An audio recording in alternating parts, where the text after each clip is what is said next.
আহাব্বুল বিলাদি ইলাল্লাহি মাসাজিদুহা ওয়া আবগাদুল বিলাদি ইলাল্লাহি আসওয়াকুহা। আল্লাহর নিকটে স্থানসমূহের মধ্যে সর্বাপেক্ষা প্রিয় স্থান হলো মসজিদ সমূহ, আর সর্বাপেক্ষা ঘৃণ্য স্থান হলো বাজার সমূহ। মানুষ যেসব স্থানে যায়, আমরা দুই চক্ষু দিয়ে মানুষদেরকে যেতে দেখি। অধিকাংশ মানুষেরা দেখি বাজারমুখী, নিয়মিত বাজারে যাতায়াত করে এবং বাজারে দীর্ঘ সময় ধরে অবস্থান করে। যারা নিয়মিত বাজারে দীর্ঘ সময় ধরে অবস্থান করছে, বর্তমানে করে, এই সমস্ত ব্যক্তিদের মধ্যে কেউ বিড়িখোর, কেউ ইয়াবাখোর, কেউ ট্যাবলেটখোর, আবার কেউ গাঁজাখোর, কেউ নেশাখোর, কেউ জিনাকারিনী, তারপর কেউ ঘুষখোর, কেউ সুদখোর, মানুষের নিন্দা করে, নিয়মিত গীবত করে। এই সমস্ত কাজকর্ম এই সমস্ত ব্যক্তিরা বেশি বেশি করে বাজারে যাতায়াত করে। অথচ রাসূল সাল্লাল্লাহু আলাইহি সাল্লাম বলেছেন, মসজিদ এমন একটি জায়গা, যে জায়গাটা আল্লাহ সুবহানাহু ওয়া তাআলার নিকটে সর্বাপেক্ষা প্রিয় এবং সর্বাপেক্ষা স্থান, উত্তম একটি স্থান হলো মসজিদ। দুনিয়ার বুকে উত্তম স্থান হলো মসজিদ সমূহ, যেই মসজিদে মুসল্লিরা নিয়মিত 5 ওয়াক্ত সালাত আদায় করে। আর যারা 5 ওয়াক্ত সালাত আদায় করতে যায়, এরা অত্যন্ত দামি, অত্যন্ত লাভবান ব্যক্তি। এরা যারা মসজিদ নির্মাণ করে ইবাদতের উদ্দেশ্যে, আল্লাহকে সন্তুষ্ট করার জন্য। বিশ্বনবী মুহাম্মদুর রাসূলুল্লাহ সাল্লাল্লাহু আলাইহি ওয়াসাল্লাম বলেছেন, মান বানা লিল্লাহি মসজিদান বানাল্লাহু লাহু বাইতান ফিল জান্নাহ। যেই ব্যক্তি আল্লাহকে সন্তুষ্ট করার জন্য, আল্লাহর উদ্দেশ্যে একটি মসজিদ নির্মাণ করবে, আল্লাহ তাআলা জান্নাতে তার জন্য একটি ঘর নির্মাণ করেন। অত্র হাদিস দ্বারা বোঝা যায় যে, যেই ব্যক্তি মসজিদ নির্মাণ করবে, আল্লাহ তাআলা তার জন্য জান্নাত দান করবেন। সুবহানাল্লাহ। এরপরে আবু হুরায়রা রাদিয়াল্লাহু তাআলা আনহু থেকে বর্ণিত, রাসূল সাল্লাল্লাহু আলাইহি ওয়াসাল্লাম বলেছেন, মান গাদা ইলাল মসজিদি ওয়া রাহা আ'তাল্লাহু লাহু নুজুলাহু মিনাল জান্নাতি কুল্লামা গাদা আও রাহা। যেই ব্যক্তি সকাল সন্ধ্যায় মসজিদে যাতায়াত করবে, আগমন করবে, আল্লাহ সুবহানাহু ওয়া তাআলা তার জন্য তার প্রত্যেকবারের পরিবর্তে একটি করে মেহমানদারি আপ্যায়ন প্রস্তুত করে রাখবেন। অর্থাৎ অত্র হাদিস দ্বারা বোঝা যায় যে, যারা মসজিদে যায় তারা হলো আল্লাহ সুবহানাহু ওয়া তাআলার মেহমান, তারা হলো আল্লাহ সুবহানাহু ওয়া তাআলার মেহমান। আর এই মেহমানদেরকে আপ্যায়ন করার জন্য আমরা যেরকমভাবে প্রস্তুত নেই, ভালো ভালো খাদ্যর আয়োজন করে থাকি, ফল ফলাদি বিভিন্ন রকমের আয়োজন করে থাকি, আল্লাহ সুবহানাহু ওয়া তাআলা এই মসজিদে, আল্লাহর ঘর মসজিদে যারা নিয়মিত যাতায়াত করবে সকাল সন্ধ্যায়, এই ব্যক্তিদের জন্য আল্লাহ সুবহানাহু ওয়া তাআলা মেহমানদারের আপ্যায়ন প্রস্তুত করে রাখেন। সুবহানাল্লাহ। সম্মানিত মুসলিম দিনী ভাই ও বন্ধুগণ, এবার আসুন, আবু মুসা আশআরী রাদিয়াল্লাহু তাআলা আনহু বলেন, রাসূল সাল্লাল্লাহু আলাইহি ওয়াসাল্লাম বলেছেন, হাদিসটি বুখারী 651, রাসূল সাল্লাল্লাহু আলাইহি ওয়াসাল্লাম বলেছেন, আ'যামুন নাসি আজরান ফিস সালাতি আবআদুহুম ফাআবআদুহুম মামশা ওয়াল্লাযী ইয়ানতাযিরু সালাতা হাত্তা ইউসাল্লিহা মা'আল ইমাম আ'যামু আজরুম মিনাল্লাযী ইউসাল্লি সুম্মা ইয়ানাম। ওয়া ফি রিওয়ায়াতিন রাসূল সাল্লাল্লাহু আলাইহি ওয়াসাল্লাম বলেছেন, যেই ব্যক্তি সলাতের নেকির ব্যাপারে সর্বাপেক্ষা সবচেয়ে বেশি নেকির হকদার হলো ওই ব্যক্তি, যেই ব্যক্তি সলাতের জামাতে সলাত আদায় করার জন্য অনেক দূর থেকে মসজিদে আগমন করবে। এই ব্যক্তি সবচেয়ে বেশি নেকির হকদার।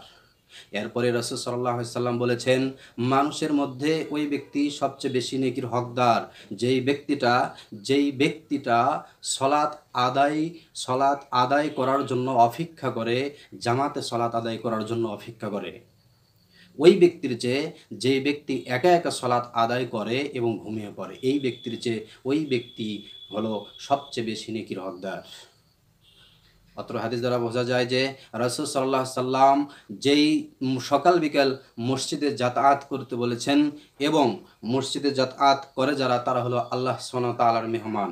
এরপরে আবু হুরায়রা রাদিয়াল্লাহু তাআলা আনহু থেকে বর্ণিত, রাসূল সাল্লাল্লাহু আলাইহি ওয়াসাল্লাম এই হাদিসটি বলার পূর্বের আরেকটি হাদিস, রাসূল সাল্লাল্লাহু আলাইহি ওয়াসাল্লাম বনু সালামাতা দিয়ারকুম তুক্তাবা আসারকুম দিয়ারকুম তুক্তাবা আসারকুম, হে বনি সালামা তোমরা তোমাদের ঘর বাড়ি ওই পূর্বের স্থানে রাখো এবং তোমাদের পদচিহ্ন অনুযায়ী তোমাদেরকে নেকি দেওয়া হবে।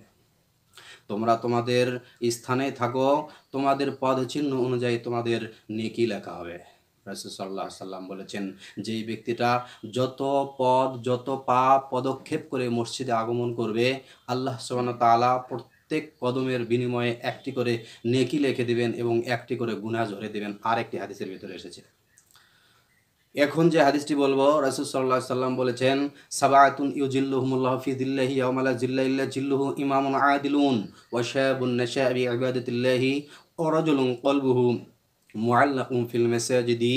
রাসূল সাল্লাল্লাহু আলাইহি সাল্লাম বলেছেন, 7 শ্রেণীর ব্যক্তি আল্লাহর আরশের ছায়ার নিচে স্থান পাবে, যেদিন আরশের ছায়া ছাড়া আর কোনো ছায়া থাকবে না।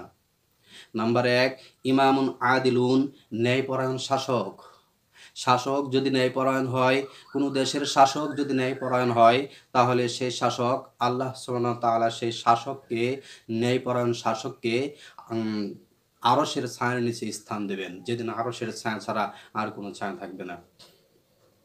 ওয়াশাবুন নাশা'a বিইবাদাতিল্লাহি, 2 নম্বর হলো ওই যুবক, যেই যুবক আল্লাহ সুবহানাহু ওয়া তাআলার ইবাদতে বড় হয়েছে, আল্লাহ সুবহানাহু ওয়া তাআলার ইবাদত করেছে যৌবন অবস্থায়, যুবক অবস্থায়। যুবক ভাইয়েরা, আল্লাহ সুবহানাহু ওয়া তাআলার ইবাদত করুন। খেলায় মত্ত থেকে, ক্রিকেট খেলা, ফুটবল খেলা, এইগুলো খেলায় মত্ত না থেকে, এই বিভিন্ন রকমের গেমস না খেলে, মোবাইলে সময় নষ্ট না করে আপনারা আল্লাহ সুবহানাহু ওয়া তাআলার ইবাদত করুন, কোরআন শিখুন, হাদিস শিখুন, দ্বীন শিখুন। আপনারা অত্যন্ত লাভবান হতে পারবেন, আপনারা হতে পারবেন এবং আপনাদের পরিবার ভবিষ্যৎ উজ্জ্বল হবে, এটাই বাস্তব। 3 নম্বর হলো ওয়াকলবু মুআল্লাকুম ফিল মাসাজিদি, যেই ব্যক্তিটা 3 নম্বর হলো ওই ব্যক্তি, যেই ব্যক্তির অন্তরটা মসজিদের সাথে ঝুলন্ত থাকে, মসজিদের সাথে সম্পৃক্ত থাকে। একবার সালাত আদায় করে এসেছে, আবার পুনরায় কখন সালাতে যাবে, এই বারবার সেই এই চিন্তায় তার অন্তরের ভিতরে এই কামনা করে, মসজিদের সাথে সম্পৃক্ত থাকে। যেই কলব, যেই অন্তর, যেই ব্যক্তি, এই ব্যক্তি আল্লাহর আরশের ছায়ার নিচে স্থান পাবে, যেদিন আরশের ছায়া ছাড়া আর কোনো ছায়া থাকবে না।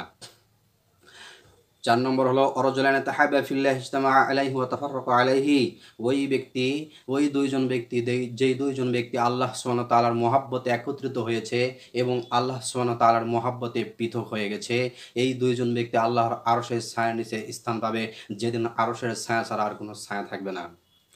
রাসূল সাল্লাল্লাহু আলাইহি ওয়াসাল্লাম এই হাদিসের ভিতরে বলেছেন, ওয়ারাজুলুন যাকারাল্লাহু খালিয়ান ফাফাদাত আইনাহু, ওই ব্যক্তি, যেই ব্যক্তি তার চক্ষু বিসর্জন দেয়, যেই ব্যক্তি কান্না করে, 2 চক্ষু দিয়ে অশ্রু বেয়ে বেয়ে পানি বের হয় আল্লাহ সুবহানাহু ওয়া তাআলার ভয়ে, কবরের শাস্তির ভয়ে, জাহান্নামের শাস্তির ভয়ে, এই ব্যক্তি আল্লাহর আরশের ছায়ার নিচে স্থান পাবে, যেদিন আরশের ছায়া ছাড়া আর কোনো ছায়া থাকবে না। গোপনে যে ব্যক্তি কাঁদবে।